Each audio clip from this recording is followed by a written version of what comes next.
Hello and welcome to this live conversation inside the Admin Bar community. Today we are going to be talking with Dave Foy and trying to learn what all the hype about Webflow is really all about. And trust me, Dave knows a thing or two on this topic. He was once the king of Elementor, but Dave has completely left our beloved WordPress for a new home in Webflow and has a new course out aptly titled From WordPress to Webflow that can show you how to do it too. But there's a lot of pushback on this topic, and we're wondering, is Webflow really that great? Is it worth leaving an open source platform to go into something that's more like Wix or Squarespace? So today we're going to ask those questions and a whole lot more.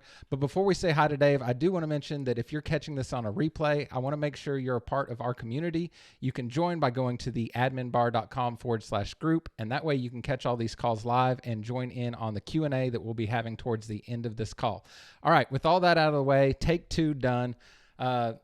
Hello and good evening to you, Mr. Foy. How are you doing today? Hey there. I'm great. Thank you very much. Yeah, I'm, as I was saying before we started, I'm currently in between houses. So I'm working in town in an office, and it's a 12-story office block. I don't know. There are probably like hundreds of offices. I have no clue. And it's 6 p.m. on a Friday evening in the UK. And I think I am literally the only guy in the entire 12 stories. Then you can be as loud. But I've got the place to myself. You can scream to the hills about Webflow now, so that's perfect. Yeah, I would go for it. I don't care. I can. Yeah, let's get naked. Yeah, right. No, let's not. I don't think anybody wants that. Let's no. Okay, we'll pass on that. All right, so let's just start this out at the beginning. You have been an advocate for WordPress and for Elementor in particular. I got a couple degrees on my wall from Foy University, going through courses that really focused on Elementor. So I want to know, I can probably guess, and I've heard you say this, but for everybody, what were the frustrations you had that made you say, okay, I really have to find something different? Yeah, I am. As you know, I've had a very kind of vested interest in that combination of tools in WordPress and Elementor. You know, I've been teaching it for kind of 4 years, several courses, and I don't say this to brag, but I have a multiple 6 figures a year business teaching a particular platform that I'm known for. So I'm just saying that just to kind of stress that it was not a light decision, you know. And I know that several of my audience, one guy called it, you know, career suicide. It's like, what are you doing? To make you feel good. Yeah. It's water off a duck's back, really. But yeah, people who know me realize that I don't do it. I'm not doing any of this for the money. It's for the love of helping people. I chose WordPress. Well, I've been using WordPress since 2007, and particularly this particular combination of WordPress and Elementor since 2016. And I chose it because, well, one, because I'd seen designers, non-coders that I was working with as a web designer, struggling with needing developers to create landing pages and campaigns and full websites. And so that particular combination of tools was just eye-opening for me, because suddenly I was not, as the developer, I wasn't the bottleneck anymore. You know, they could create these key pages in a few hours, which was awesome. It changed the game for everyone. Also, when I started teaching these particular tools, I wanted to help non-coders. I wanted to help non-coder designers, particularly, just empower people to be able to make websites like as a hand coder I'd been able to do for, you know, the past 20 years or something. So I chose that particular combination of tools because it was just awesome, you know. So, and for quite a long time, it was great. The problem I got to was probably about sometime in 2020. It was a growing issue, you know, the straw that broke the camel's back, so to speak. But I got to thinking at some point, Dave, would you really now recommend this combination of tools for this particular audience with this particular need? And the answer started to become, no, I'm not entirely sure that I would. You know, if I'm honest, I've got a great business teaching people this combination of tools, which quite frankly breaks quite often, needs a lot of updates. There are lots and lots and lots of moving parts. People I really want to pay somebody, in my case, to help them figure out a lot of this stuff. So, it's a perfect business model in a way.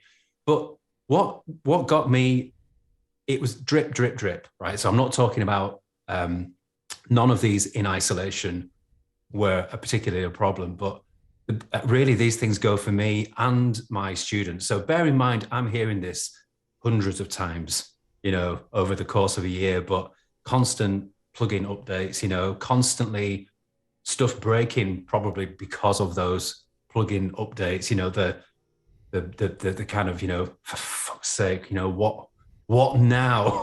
What's happened now? It started to feel very much like, like a house of cards, very much sort of teetering, and at any moment the whole thing could kind of fall down. Way too much sort of fiddly tech setup and constant change.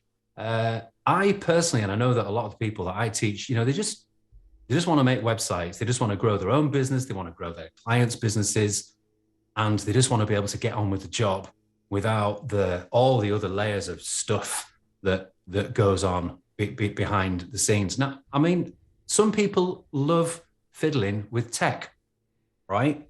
I am actually one of them, right? I mean, I quite enjoy fixing stuff and testing new things and testing new plugins. But as a profitable business strategy, it's got holes in it sometimes, I started to get a little bit fed up with not really. Now, this is more of an Elementor thing, because I know that Oxygen solves this issue, and Oxygen and Webflow have got many, many similarities. But I got a bit fed up with there not being any actual global control of styles. So the fact that no matter how many times Elementor added more and more and more and more global styling settings, it's never enough, because you and I have talked about this a few times now. You get to a point where there are elements on the page that are just completely non-standard. Yeah, it might be, I don't know, an H2 heading, for example, but it's just not your standard H2 heading. It's completely different. And you want to just have completely global control over that very special, unique little thing that appears all over the site. So still that thing of no matter how much control you were given, you still got to hack a lot of stuff in order to make things work. Things like multiple tools, meaning that there are just constantly multiple places to set things. You've got to, and it's certainly for a lot of my students, it was like, where do I actually set the styles for that thing? I don't even know where it's coming from.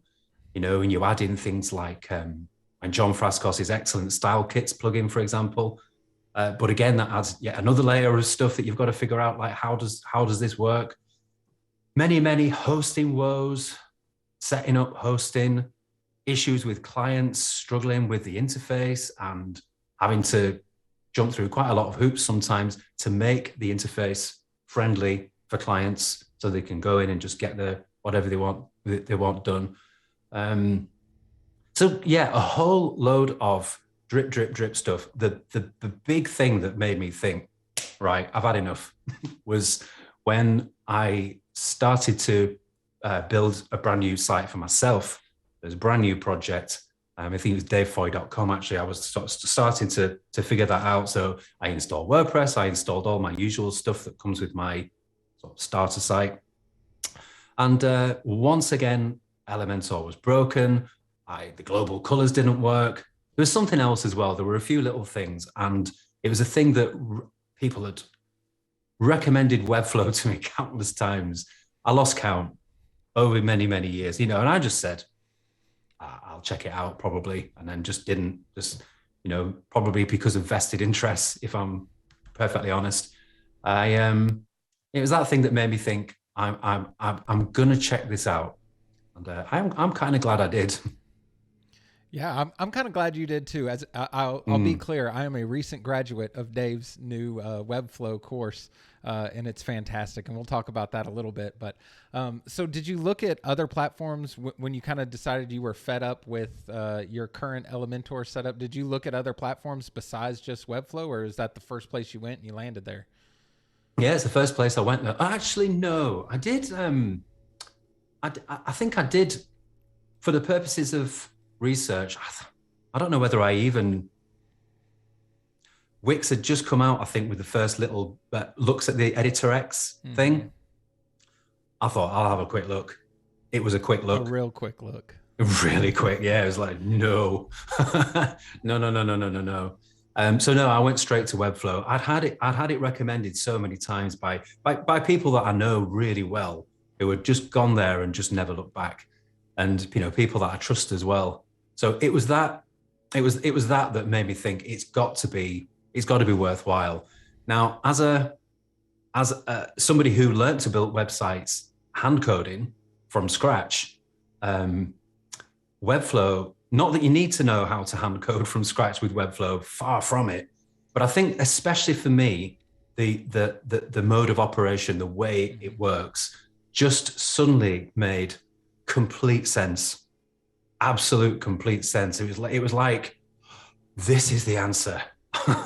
This is what I've been looking for. We have had people asking, like, how much code do you need to know and those kinds of things. I don't think you definitely don't need to know how to sit down and code out all your HTML and CSS. But I will say, if you have a pretty decent understanding of how those things work, you're going to be a lot better off in a system like Webflow because you're a lot closer to it. I mean, the interface handles writing it all for you, but you have to understand what classes are and what a div is and those kinds of things for you to be able to go in there and make perfect sense of it. So go ahead. You go. Sorry. You go. Okay. Yeah. So I was going to ask, so when you got in there to Webflow, I know you said you had a couple of false starts with it. What was it ultimately about Webflow that made you realize, yes, I'm going all in on this? What were some of those things that just clicked for you? Yeah. One of them was global styling. The beautiful way that it, you're not going to a separate control panel, a separate aspect of the tool in order to set those things. I just really, really, really loved the way that I could just click on. The way that it gave me rewind. So what I always tell people to do, and it's just, I think it's good, just best practice with web design anyway, is whenever you're adding anything to a page, whenever you're building any page, let's take a section of a page, is add the content first, right? It's fairly basic really, but I think a lot of page builder tools often don't allow you to do that. Certainly with certain widgets that have got sort of certain pre-built layouts already. You're kind of stuck with the layout from the design view to start with. But I always tell people, add the content first with the correct hierarchy, the correct heading levels. Choose the correct elements so that if we remove the styling, it reads perfectly like a document in the right order. So the fact that I could add that, as I was kind of used to working back in the old days, if I wanted to make anything, only literally anything, I could just do it. I didn't have constraints of somebody telling me, well, that widget doesn't do that. I'm sorry, you're going to have to find a third-party plugin. I could do it myself. Now, of course, that's great if you know how to code. But I just love the fact with this that without having to know how to code, you just put that content on the page and then style it literally however you like.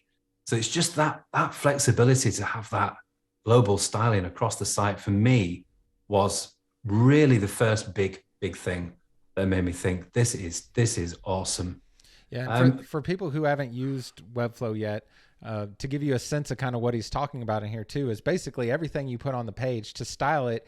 You're not necessarily styling that element. You're styling a class for that element that you can reuse everywhere. And that's why, he's talking about things being so much more global and all that, because you're using the interface to write classes for things. So whatever choices you make on color and style and typography and all those things, in the background, Webflow is creating a class for that then you can reuse on the site wherever you'd like. So it's definitely a huge change. And it's very similar, like you said, to kind of how Oxygen looks at it too. Yeah, definitely. And from there, it was also just realizing things like, the next thing would be really appreciating the fact that it's created by one company. So it's a unified UI that is so easy to use. Everything for the project is within like a one-click reach, like literally everything. So the speed of being able to develop in Webflow was, I don't know whether it's just a perceived speed. We're probably only talking about maybe a few seconds here and there, but it adds up. So yeah, the speed of working in the platform was the next thing. And then just realizing just things like, holy shit, this CMS is awesome. I think I might have expected that there would have been quite a few limitations, or it would have been quite a light brochure type site building thing. But the CMS is just incredible. Anything that you can do in WordPress with, I don't know, custom post types, custom fields and conditions and all kinds of things. I've granted, I'm not building like really complicated sites in Webflow, but as far as the CMS and dynamic content goes, I haven't found anything yet that I haven't been able to do. So yeah, they were the main things, definitely. What was the problem was the learning curve, I suppose, was one of the first things. And because it's very different to WordPress, very, very completely different approach. But I think also because it is so open-ended and you can do what you like, you can easily make yourself a whole massive mess. So I ended up building like almost the whole website, and then thinking, oh God, this is, I just haven't thought of this. I haven't thought this through. I haven't thought of just like some basic rules. So I think that's what you need when you go through to Webflow, is you need to spend a bit of time just coming up with some basic rules, get some basic typography in place. It's standard web design practice, really. It's the same thing you would do if you were hand coding it, for sure. You should do, yeah. Now, you probably should do this if you're using any page builder in WordPress as well, is spend a bit of time setting your global styles, your global typography, your, the sort of the standard consistency. It's like that in Webflow, but it's so easy to just slap a class on anything, style it however you like, and maybe find that you've, maybe without realizing it, you've been effectively creating the same style, but creating it with separate classes and different names over and over and over and over again without realizing it. So it needs a little bit, I would say it needs a little bit more in the early stages. It needs a little bit more of keeping your wits about you. I think that's probably the best way of putting it. And I think we do a lot of those things wrong in the WordPress page builders too. I mean, Elementor's come back and said, well, the reason your performance sucks is because you're using Elementor wrong and you shouldn't use two columns. So they've come up with all these excuses of why it doesn't perform well and would contradict how the interface works. But I digress. All right. So let's not go there. Yeah, no, I'm sure they're not watching. They're not a fan. No. So a couple of the points you already made really line up with some of the objections that have been brought up by myself, by tons of people in the group, and already in this chat right now. So I would like to go through some of these things. There's a couple really big ones that I think stop people from even considering it. So I guess let's start there. So I didn't come to WordPress because it was open source, but I kind of fell in love with the open source idea because I got into WordPress. And I think a lot of people have a really, really hard time leaving something that they feel they own and control to going to something where they feel like they're renting it. So how do you feel about that? Yeah, it's a tricky one, really. I think a lot of people jump onto open source tools for the wrong reasons, because they think that open source means free. Now, open source doesn't mean, it means it is free to change and adapt and use how you want. But what I think my kind of feelings of it is that ultimately, or regardless of the philosophy behind the tools, I want the tool set that I've chosen to just work. And so I think if I can just rewind on this slightly, because I think there's a kind of a much kind of bigger point, which covers this and probably quite a few other like roadblocks that people have, is that no tool is perfect and right for everyone. I mean, it's so obvious that I feel a bit silly even saying it, really, because but I think it's something that some people do sometimes forget, that there will be like, the perfect tool for everyone. Now, every single tool, I mean, I'm not talking about web design tools. I'm talking about literally every single tool. I'm thinking about the monitor that I'm currently looking at you on, the microphone that I'm speaking into, the car I drive. I mean, literally everything is the people who create these tools choose trade-offs and compromises. I mean, they've got to. So those like trade-offs and compromise, it reminds me a little bit of, like the PC versus Mac. I'm a PC, I'm a Mac kind of ads back in the day. Where, it's kind of like you sort of take your choice, really. So like WordPress is like for the positives, and there are massive positives. I am not down on WordPress, right? Let me just say, I'll get that on a t-shirt. For the record. I am not down on WordPress. WordPress is incredible. And the fact that it is open source and all the benefits that come with open source, the fact that if it is really important to you to just know that you have absolute complete control.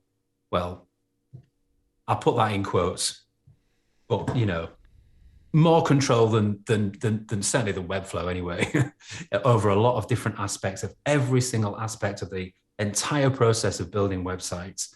For whatever reason, then absolutely WordPress is the tool for you, right? That's just, there's no question. That's the pros of that, but obviously the trade-off of that, and the hundreds and hundreds of thousands of plugins is that very thing, that you now have to maintain and deal with all these individual separate developers all building for a platform.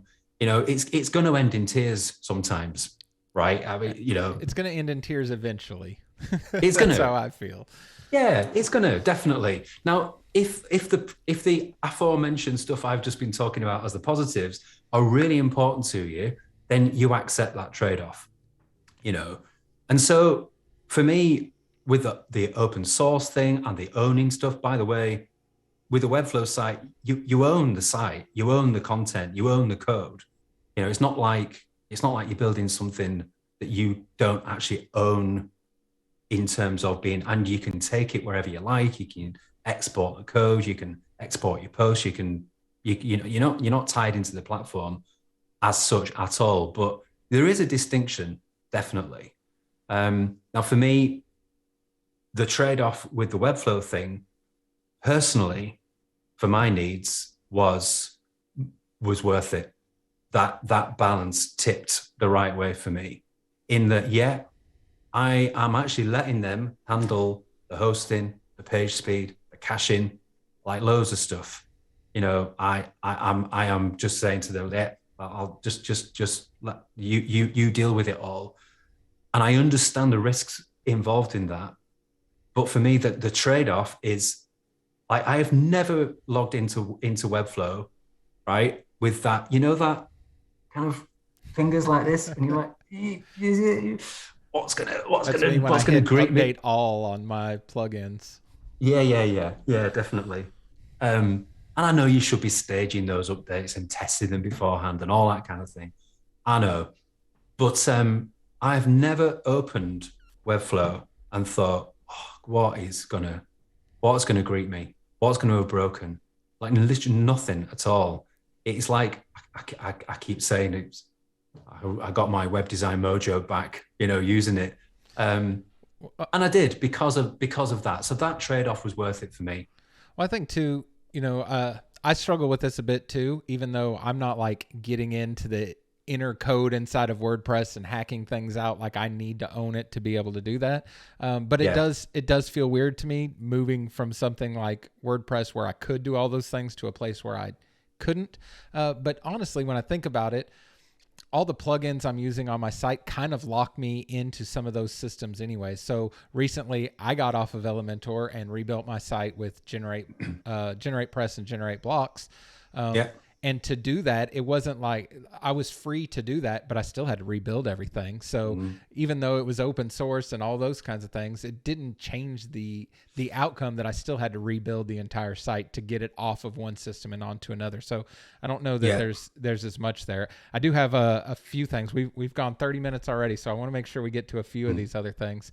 I think another one of people's big hangups is, and this one's a little hairy, is care plans. So a lot of us make money off of the fact that WordPress breaks a lot, which is a weird thing, like, I don't know, ethically to say that because your website is going to break a lot, I can make more money off of that. And if I move to Webflow and it doesn't break, where does my money come from? That feels a little strange, but it's definitely a legitimate concern. A big part of my income every month is off of care plans. So if you move to Webflow and you're running an agency, are you throwing away care plans? I don't think so, actually, because the way that I could talk for a long time about the whole issue of you beautifully put this actually in a previous post in the group about how all things being equal, and you can build websites. You could build the website in WordPress and you could build a website in Webflow, and both of them will be equally acceptable and appropriate. But you would choose WordPress because it breaks and the client has to basically, not that it breaks, it's tendency to sometimes break at least and needs constant updating. It's always felt a little bit off to me, but I am certainly not judging at all. I mean that sincerely. I'm not judging whatsoever. The way that I see this is that the clients care about nothing else apart from the result, right? That's all they care about. They don't care about how much time something's taken you. They don't care what hoops you've had to jump through. They don't care. I talk about this quite often when people ask me, should I build, this is a tangent I'm not going to go down, but should I build my online course platform in a WordPress LMS, or should I just use something like Thinkific or Podia? And especially with clients, it's like, how can I justify charging the client X thousands of dollars for building them an online course platform for their offerings if I've just used a third-party platform that kind of does it all for me? And my response is the same as with care plans. The client doesn't care about, well, if the client does care about itemized every hour that you've put in, then I think, just find another client, really. If you've delivered like an online course platform that you believe is absolutely the best solution for their needs, with all your years of experience and research that have led up to it, then our clients delighted. I think it's the same with care plans, really. I actually believe that what clients are buying, and I'm talking about the maintenance and fixing and updating aspect of care plans, right? I'm not talking about lots and lots of other aspects of recurring revenue and recurring services that you could provide, which could provide huge return on investment for clients. But just specifically that bit, what clients are paying for with a care plan is the peace of mind their website will be live and rock solid and will just be working and will be up to date.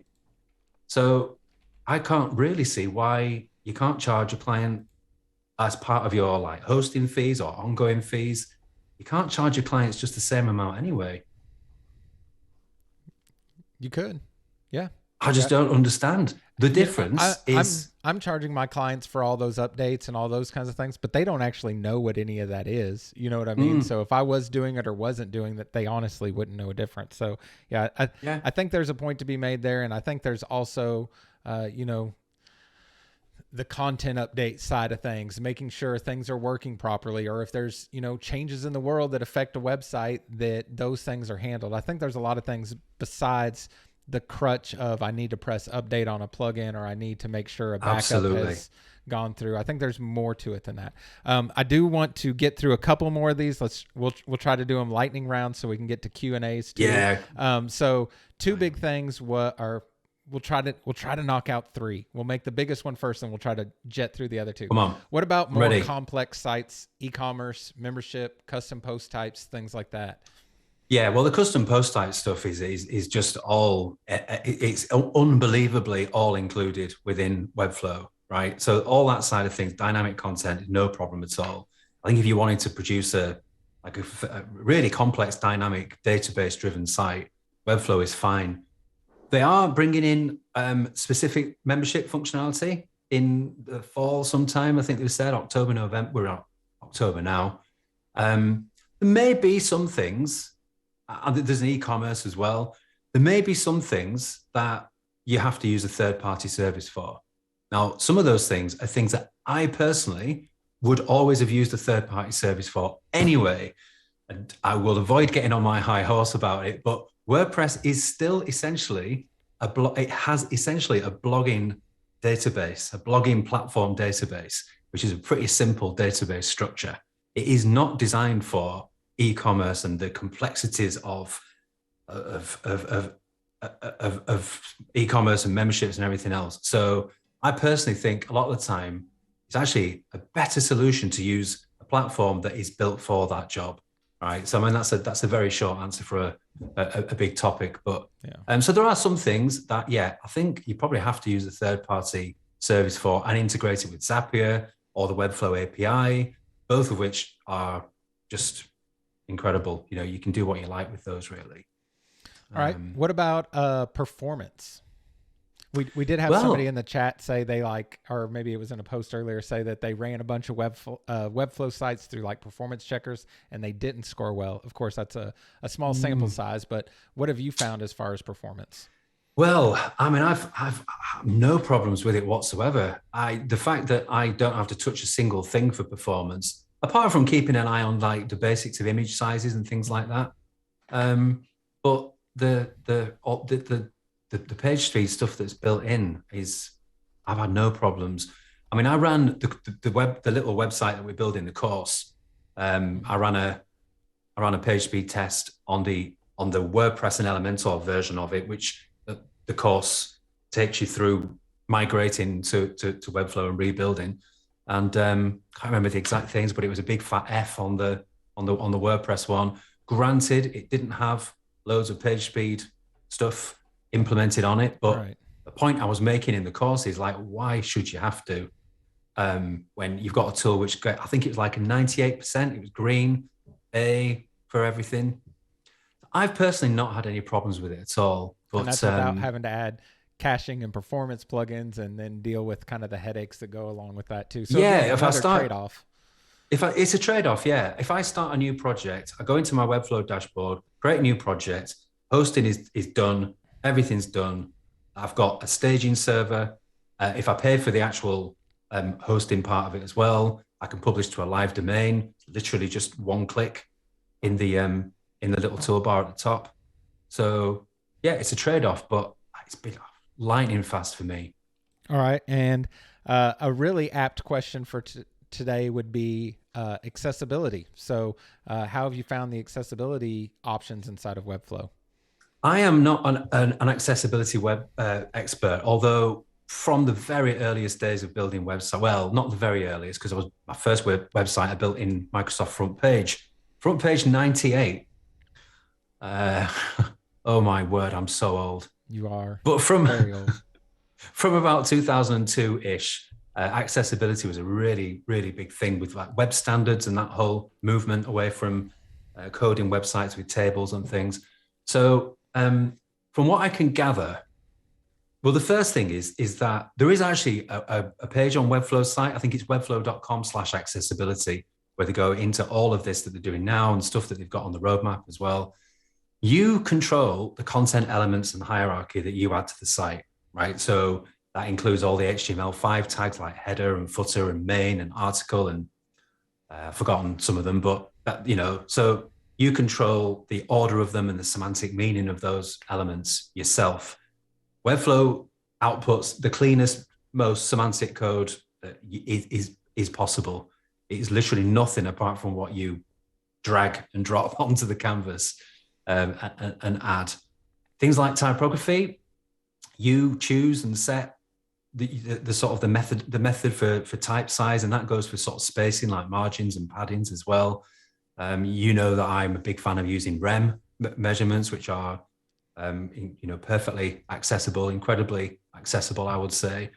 There's a color contrast tool, checking tool built into Webflow. So whenever you choose a color, super handy. yeah, it's just there. It tells you straight away. And there's an embarrassing moment during the course when I'm going to click on the thing for the chosen color for accents, and it's like, oh no. But it tells you right there, and it shows you the grade in it, and you can move it around, and that changes. You can preview the site as it appears for visually impaired visitors, for all kinds of different visual impairments and like color blindness and various other things as well. It's got a relatively new audit tool built in, which will flag up things like missing alt text, when you've got like sort of non-descriptive link content, if you've skipped a heading level and things like that. It's got within the code, and I know this because I checked this the other day, it's got like the ARIA controls on things like navigation menus and stuff, which I read conflicting advice about whether that is useful for screen readers or not, but it's there. And you can also choose finely controlled things, like custom attributes on elements. You could set custom things like custom focus states. I'm not an expert, as I say, I must stress that. So I'm sure an accessibility expert trying to get a AAA rating might find fault, but it's pretty good. I mean, it sounds like a lot more built into the system already than there would be in any page builder or anything we're using in WordPress. So I will say, I started looking at Webflow before you made a course on it, for sure. And what I found was super amazing is Webflow has the best training I've ever seen on any platform ever. And there's a mountain of it. It's entertaining. It's fun. It's super useful. It's right to the point. It is literally some of the best training, especially training done by the company, that I've ever seen, that will get you up to speed on what buttons to press, how to use the tools, how to do all these things. And I think you agree that's the case. So what prompted you to say, okay, this company, this platform is doing an amazing job on training, I'm going to make a course about it? Yeah. Well, I had, this already, I had zero intentions of making a Webflow course. I didn't set off to make one at all. My intentions at the time last year that this came about were for a completely different project, which I'm trying to get to still. But the training is brilliant. You were asking me earlier about what was it about Webflow that tipped me over the edge to think this is the one. That was another thing, actually. Like, this company have clearly put so much effort and energy and time and money into this incredible education. And it got me so far, actually, got me really far. But I found that it got me so far as to actually understand what buttons to press, what different elements of the interface did, even so far as being able to build a fantastic website. It's great. It's absolutely brilliant. And if you want to learn Webflow, anybody who's watching, get yourself over to the Webflow University, because it is brilliant. And it's just don't be drinking a hot drink at the time, because you will spit it out all over the place, because it is hilarious. But what I found, it was just missing like a workflow. I was saying before about how, because Webflow is so open-ended, you can do what you like, you can make yourself a royal mess. And all the way through that training, I think it's because partly it's not their remit. It's part education, but it's kind of part marketing as well. It's a marketing site. Partly what it's about is people watching those videos and going, whoa, dude, that is slick. So it's quite fast paced. There's a lot of, let's just drag something onto the canvas. Let's just whack something in there. Let's just add like some random font size or some random margin. Great for seeing where to add where to increase the typography, where to add the margins. But there is literally no workflow whatsoever. And so I found myself, and I like a system. I mean, you know me by now. I love a system. I love a set of rules to follow, partly because I'm a nerd, but also because it frees you up. like any system, like design systems or anything else, it frees you up from having to think about it again, which means that you can develop websites faster and get stuff out of the door. You're not having to constantly kind of reinventing the wheel. And it's easier for future maintenance as well if you've just got a workflow and a system that's built in. And so I actually, first off, scrapped my original version of my new site that I'd built once in the tool and thought, right, I'm going to rewind and I'm actually going to create a framework for this. And it's a fancy name for just a Webflow project that I created. But I thought, let's really take some time. There are Webflow frameworks out there already. Actually, I think probably the one that springs to mind is Systemflow, which is a paid thing, few $100. It's pretty good. It's lots of well-documented elements and all kinds of things in there.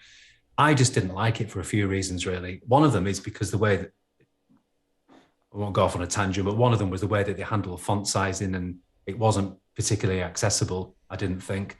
And it was a bit overblown as well. It was everything. And I wanted something simpler that wasn't going to dictate to me too much in a project. It was just the basics covered well. So I built that framework myself, did a ton of research, which I bugged you about as well in terms of typography and sizing and all sorts. I drove myself insane, if I'm honest, with it. But it was really worth it because I'd just come up with this system of like classes and little helpers and utilities and everything else. And then I've improved it massively since. So actually, the current site that's live on my domain, the framework's completely changed since I built that. But I basically built it for myself and supposed to be working on a completely different project, but thought I'm just too excited to share this with everybody because I just know now I could show this to people and they would be off. They could just build websites like really fast, and especially non-designers. I'm always aware of how like my students don't necessarily know exactly like why certain font sizes should be or what makes like a great layout. They'll kind of guess at padding and they'll guess at proportions and alignment. My thought was, well, let's take away all that decision making and just create a system that people can use. And then I decided let's teach it. So I'll make a quick course that's going to take me a year. No. It's about 5 months, wasn't it? 4 or 5 months. It was a little while. It was longer than you expected. Took me a while. But to be fair, It's not because Dave's slow. It's because Dave's a perfectionist.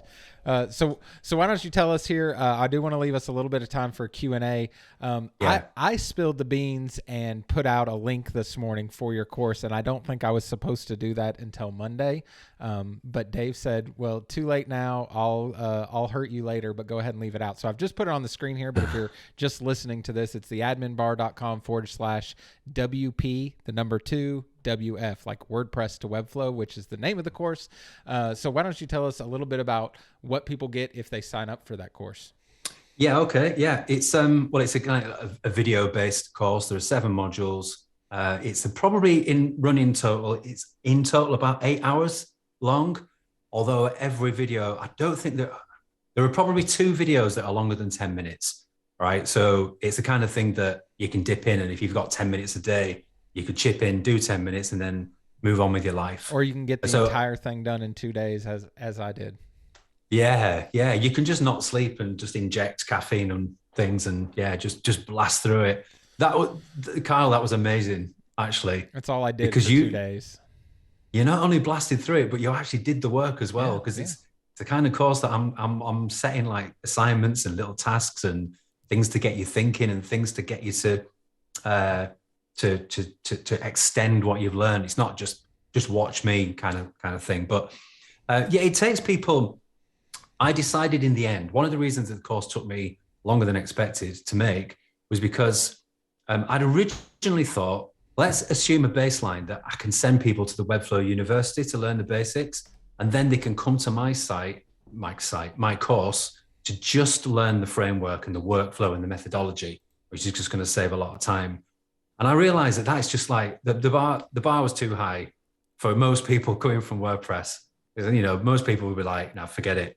So I started from scratch. So the whole thing is actually a case study, rebuilding a previously built WordPress and Elementor course, which we built in No Stress WordPress, my previous course. And it's rebuilding that from scratch all the way and learning everything basically about Webflow.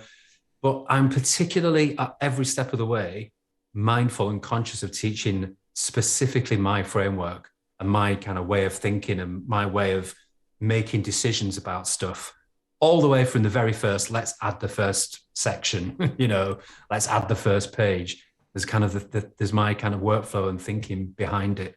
So it goes all the way literally through setting up a Webflow project, getting an account, setting up the project, and working through building this. It's mostly a one-page site. So all of this gradually builds up all the way through sort of the most efficient ways of using classes and combo classes and all those things. Then halfway through the course-ish, is it module 4? At the point where you've learned enough, we then go into the framework. I don't actually show you get the framework at the beginning of the course, actually imported into your own Webflow dashboard, but I basically tell you not to touch it. Right? Ask for it, import it, don't touch it, because probably at the beginning of the course, the framework would just make no sense. Right. You'd be like, what the hell is this? So I actually then introduce the framework once you've got the core foundations that I believe you need. So that introduces the framework, which is just, everything's just done for you. Typography, there's a typographical scale system, which works across all responsive screen sizes. There's a layout system. So you don't have to think about layouts. It's just a really simple set of rules that you just follow, and it just creates great layouts and spacing and alignments and things. It's got like a naming convention for naming classes, so you don't really have to think about how to name classes, which is easier when you're creating them, and it's easier in future when you're maintaining them and thinking, what did this class do? you can tell by the name of it what its job is. So there's all kinds of built-in stuff like that. And then from there, I actually get you to rebuild everything again.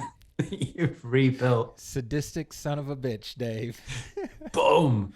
But actually, it's been interesting because I won't go into this too much, but I hesitated over doing that because it's not the way of most online courses. Mm-mm. Most online courses in this space definitely are very much just trying to kind of make it all very easy for you, and you don't even have to bother. Just watch me do it, and.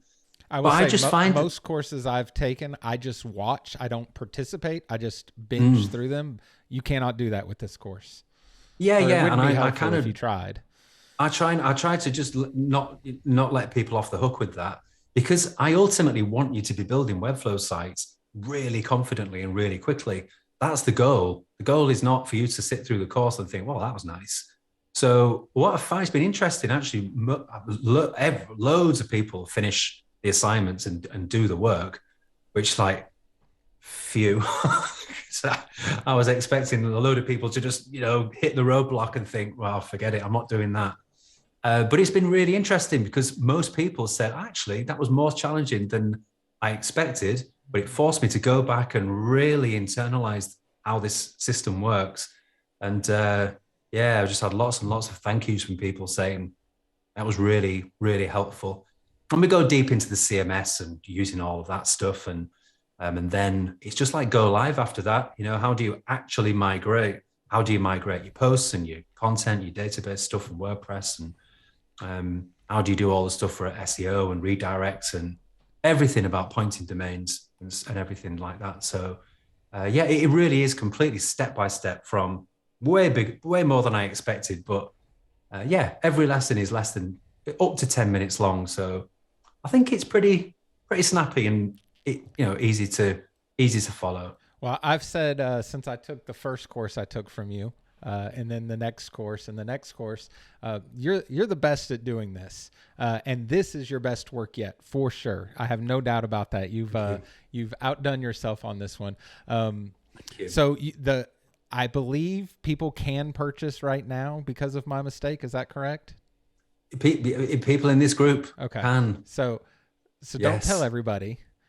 Because he hasn't even told his list yet, but we'll keep it on the down low here inside the admin bar. And then you seem to keep the habit of opening and closing carts. Is that going to be the case in this case? Yeah, I'm only opening it. Yeah, I'm opening it for a week. So officially, it's supposed to be open on Monday. But yeah, let's go for it. We're all friends, and yeah, it's open. I think I'm keeping it open for a week. Okay. So until the following Monday. I just like to partly just get everybody in at once so that I can focus on everybody at once, and everybody that comes in is pretty much following along at the same stage. I just find that helpful. And I also, if I'm honest, also do it to get people off the fence, because you know what it's like. Mm-hmm. The reason I've made the course is to help people successfully move to Webflow and find a nicer, more calm, more sane way of building websites, hopefully. And so it's up to me to try to get people off the fence if I can. And so, you know, if it's just open constantly, it's open all the time, you think, I'll look at it next week. So I like to just make it a bit of a, I need to make a decision one way or the other. Maybe this is just an American saying. You'll have to let me know if y'all say that too, but it's a shit or get off the pot. Yeah. Okay. Yeah, exactly. Yeah. Perfect. Not that us Brits would never say a phrase like that. Right. All right. So I did pull a few questions from the chat as I was going.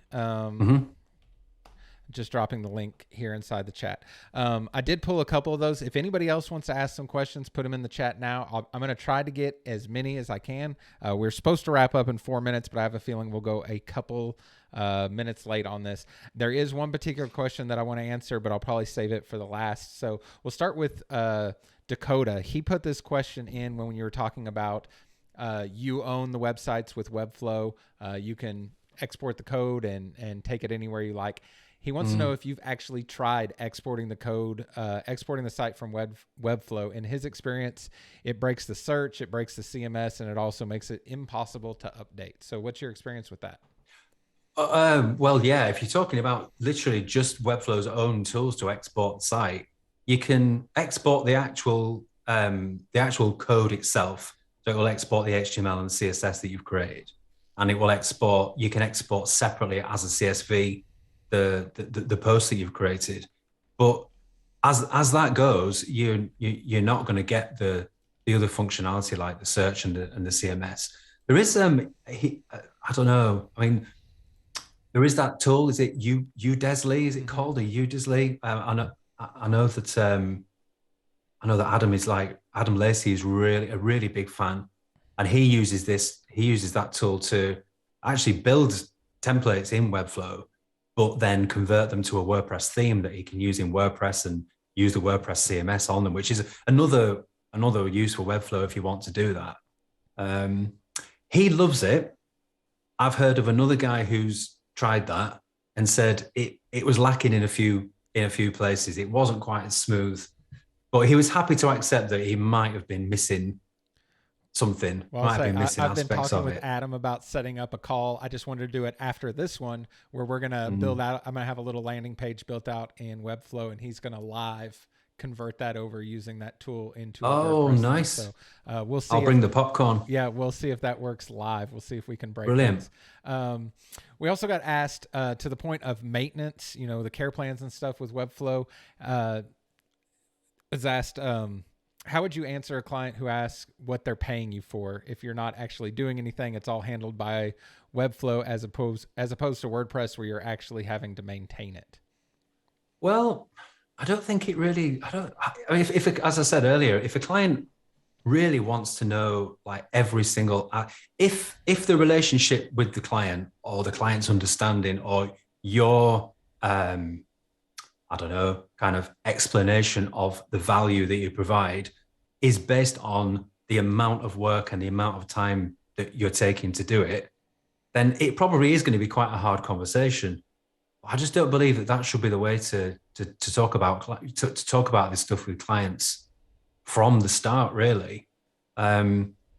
So I personally just think it's a non-issue. If a client says, "What are you actually doing?" I mean, ultimately, somebody somewhere is actually doing this. Like let's take.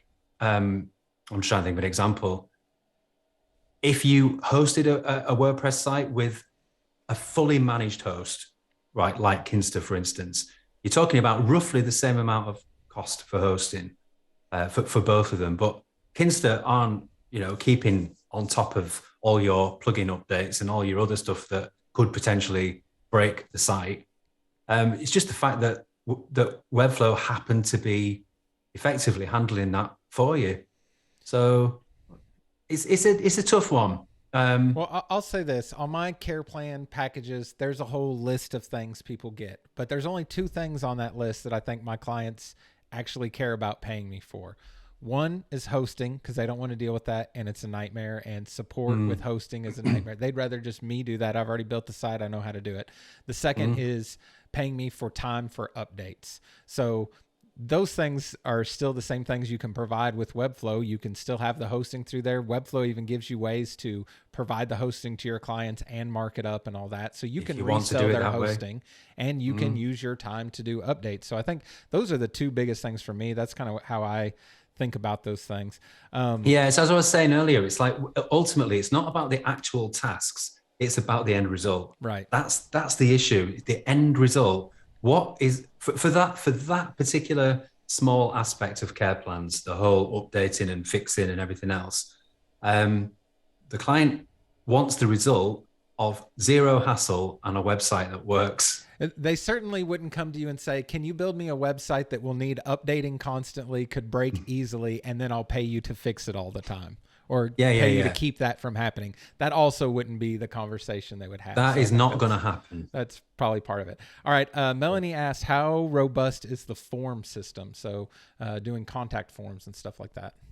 Yeah, well, well, in terms of flexibility, the forms are incredible, actually. You can because every single element of the form, you can do whatever you want with. You can actually build any kind of form for anything.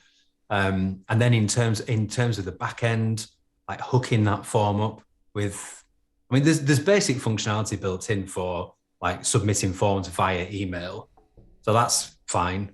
And I've been using that on my own site for ages, so that's okay. But then also in the background there is like custom, like the API. If you wanted to use the API for, I don't know, like webhooks into other tools or Zapier, which is much, much easier. Like that's all built in as well. One thing that would be perfectly fine and easily doable, but I've not personally tried, is using forms for opt-ins for stuff like that, kind of opt-in lead magnet kind of workflow. And now the one reason I've not done it is because I use ConvertBox, which is a separate third-party tool which handles the whole lead generation opt-in process and workflow and functionality just way better than a web design tool like Webflow would ever. It's specialist functionality. So I use that for all my opt-ins, and just kind of, apart from for contact forms and things like that, I just skip Webflow's forms anyway. But yeah, it's very, very, very robust. And one thing that I've enjoyed about Webflow is that I've never so far in 1 year suffered from suddenly my form's not working for some inexplicable reason. I suffer from that weekly. All right. Which is nice. I'm going to put one more question on here. And this question I'm actually going to ask myself here, and then we'll wrap things up. Or somebody asked to me, so I'll answer it myself. But I was asked, since I dabbled in Webflow, have I or would I ever consider using it for my clients? So I will read part of this testimonial that I supplied Dave for his course. And what I said in here is still how I feel right this moment, which is not only did his course fulfill the promise that I'd be able to build a website with Webflow, he's convinced me that I should, and I have no doubt that I could build websites in Webflow without hesitation. Having said that, probably, I don't know, 2 months ago when I went through the course, I have not built any client websites in Webflow.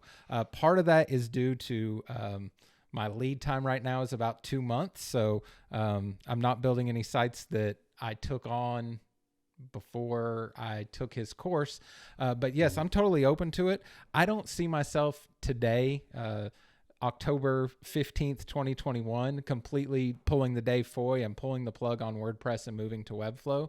But I think there are situations where Webflow is going to make a lot more sense for a project, and I will happily go that route. If I honestly believe that's the best solution for the client.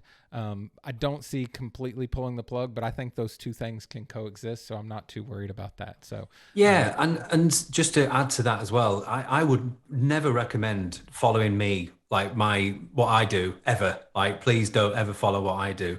I have a tendency to throw all the cards up in the air and just go, let's see where they land. I can be a little bit reckless at times. I would recommend to people to try it. So if a project comes along that you think would be suitable, especially if it's something that's quite easy and not too complex, so that you feel a bit more confident in being able to deliver it, then give it a go. And I would say, what did Matt Medeiros say on the podcast I was in with him the other day? Oh, he said, like, if WordPress is your hammer, everything looks like a nail, right? No, it's been said many times. But I would say that, yeah, sometimes WordPress probably is the absolute best for a project. Many times Webflow could be the best for a project. If I was creating an e-commerce site, of a fairly traditional e-commerce site, I would personally probably just go direct to Shopify. Just go straight there, because it's just a platform that is designed for that particular task and does it really well. Same with creating online courses. I just use Thinkific. Job done. So it's not like there tends to be a little bit of, what's the word, like tribalism sometimes, identity as a web builder in WordPress, and I think sometimes that being tied your identity to certain tools it's not a case of, are you going to switch and betray the tribe kind of thing. It's not really a case of that. You're not going to be kicked off the island. I will say, exactly. If you do want to take Dave's advice and try building out a small project, the quote I just read of myself, which is a really weird thing to do.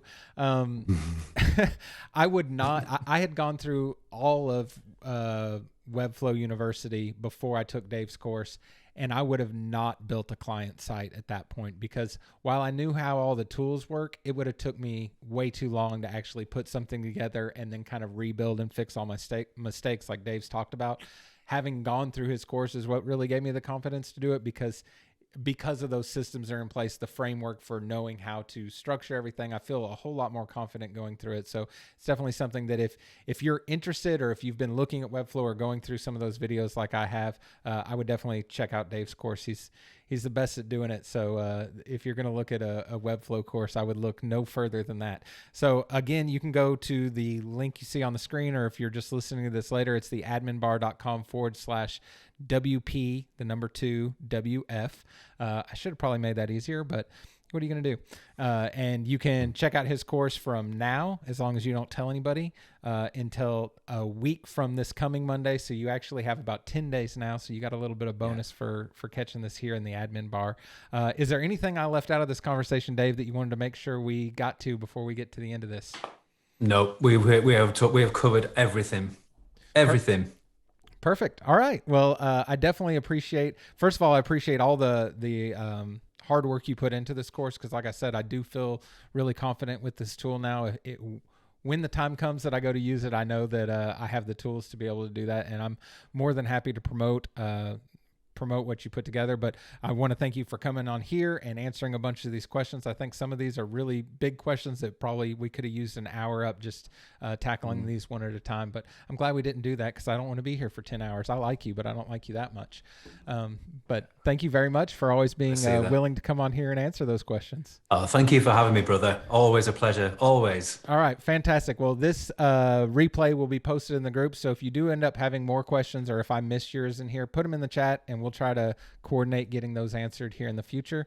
And we will catch you guys. Feel free to tag me as well. Yeah. Tag me and I'll keep an eye. Yeah. Perfect. Dave's in the group, so we'll make sure he jumps in there and answers those questions. And other than that, I guess everybody have a fantastic weekend, and we will catch you all inside of the group. Bye-bye.